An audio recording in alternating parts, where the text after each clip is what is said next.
Good morning, Philadelphia Eagles fans, and good morning, NFL fans, to week 2 of the 2017 football season. Where this week, our Eagles stay on the road and travel to Kansas City to play the Kansas City Chiefs at 1 o'clock, Arrowhead Stadium. Now, before I get into this week's analysis, I have to give a shout out to my Washington Redskins fans and to my time spent at FedEx Field while our Eagles won down in Landover, Maryland.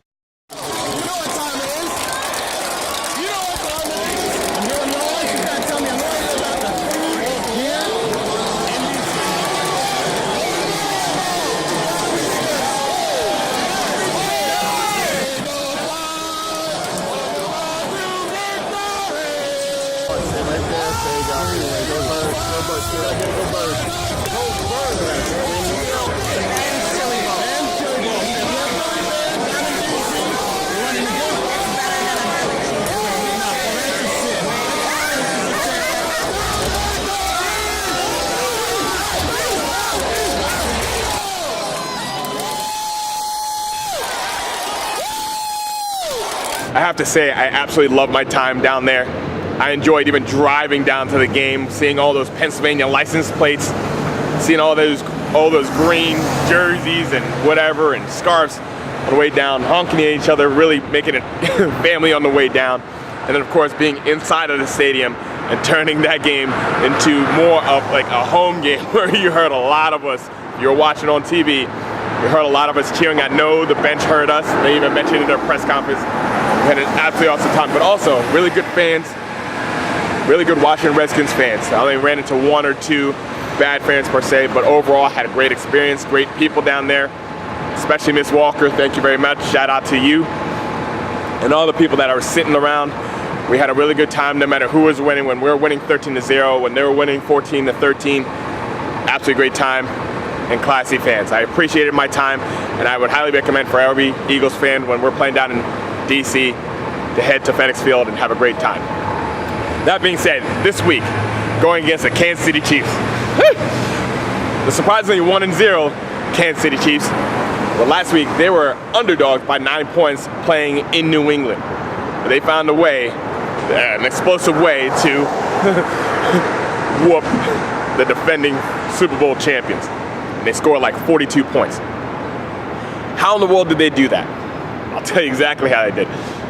A, with their defense, they got Houston, they got Barry, they got Peters. That means they can match up very, very well against passing teams, and they can stop the run. Now, Barry did get hurt. He won't be playing against our Eagles. But obviously held Brady in check enough to secure the win on the defensive side of the ball. Now, on the offensive side of the ball, you have Alex Smith. The guy is absolutely consistent. He is an actual running threat. He's a better than average running quarterback, and he can pass the ball out to Tyreek Hill, Travis Kelce, and also is proven with Hunt as well, Kareem Hunt. Which is a surprise. The guy's a rookie running back. The guy ran for about 148 yards on the ground and a touchdown, and I believe 98 yards in the air. So this is a team that doesn't make many mistakes. They're very well coached by someone that I personally like, Andy Reid. And they just flat out don't make mistakes, and they maximize matchups, bad matchups, in their favor and just wear on you until they hopefully win. And they proved last week that they can do that against the best. But this is just week 1, right?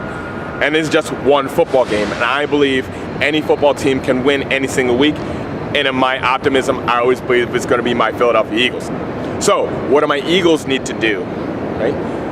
I think it's very clear, especially on the defensive side of the ball, is keep on doing what you're doing with Brandon Graham and Fletcher Cox and Tim Jernigan and Derek Barnett, is getting after the quarterback and forcing that quarterback, like we did against Kirk Cousins, to make mistakes and errant throws that end up in our favor, including the sack fumble. I did believe that was going to come back because I thought it was going to be a tuck rule like Tom Brady, and it kind of looked like that. I'm going to be an intelligent Eagles fan. I'm not going to be dumb about it, but I'll take it and help us secure the victory. But also, I want to see blitzing by Michael Kendricks. I really do. I think that will help us be effective. And then in our secondary, especially with Ronald Darby out now, We need to maximize what we can do.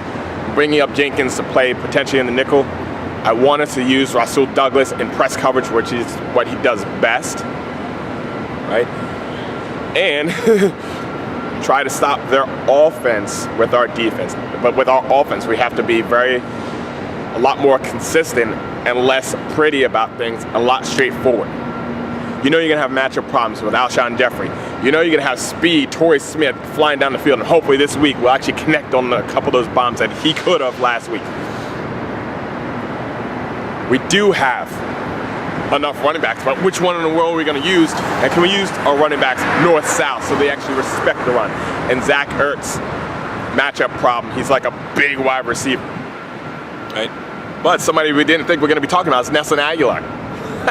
Yeah, actually played a big role in the game. A lot of third down completions and extend drives, and of course that big touchdown catch that nobody saw coming. Except for me, I said it to the Redskins fans that was sitting right behind me, was talking trash. And Carson Wentz, and protection for Carson Wentz. We can't have him running for his life every single play, especially with Jason Peters being out in the second quarter last week. And who knows how long he's going to play this week. So Vaitai, you better be ready. You better be ready to come in. Lane Johnson, you better hold down that side. And we actually have to have a push, not just for protecting our quarterback, but a push on our running game. So we got to pick one of our now 4 running backs, because Pumphrey is out with a hamstring. I don't think he was going to play anyway. Corey Clement, which I actually think they should be using him a lot more. Wendell Smallwood, LeGarrette Blount, Darren Sproles. And don't try to get pretty with these little bubble screens that you know they're trying to plan for with Sproles and Aguilar and create turnovers against us. Be very straightforward. It's like, we're going to run the ball up your throat. That's what we're going to do. And you're going to have to respect it, and to the point where you put too many people in the box, and then we're going to throw over top of you. Last but not least, we do have to speak about the special teams, but because Caleb Sturgis is now out, we have to pick up a kicker from Cincinnati, and who knows how consistent he's going to be. Now, Sturgis missed an extra point, so he might be able to do a little better. But at the same time, he made the rest of his field goals. So special teams might play a role in this week. Doug Peterson, you got to call it a straightforward game, a strong game. If you're going to be a strong, consistent, balanced Kansas City Chiefs team.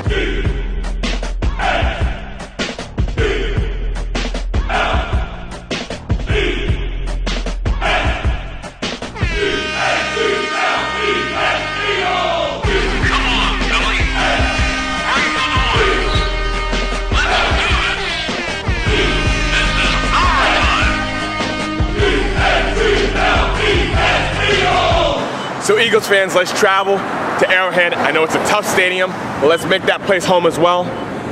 I know we're underdogs, but that doesn't matter. You're not an underdog anymore once you prove that you can beat the best and be the best. Let's prove to beat the best and be the best. Go to Arrowhead and come home with a win. Go Birds! E-A-G-L-E-S, Eagles! Beat the Chiefs! So it's a great time down here with my brother, girlfriend Mary. Down here in Redskin land, but it turned into Eagle land. You got something to say? First game, you got something to say? You enjoy it? Yes. Go Birds. Go Birds. We met a new Birds fan. My brother, what do you say? Beat the Chiefs next week. Amen. Let's get it done. Beat the Chiefs. Go Birds. Hear it? Go Birds! Woo! Go Birds.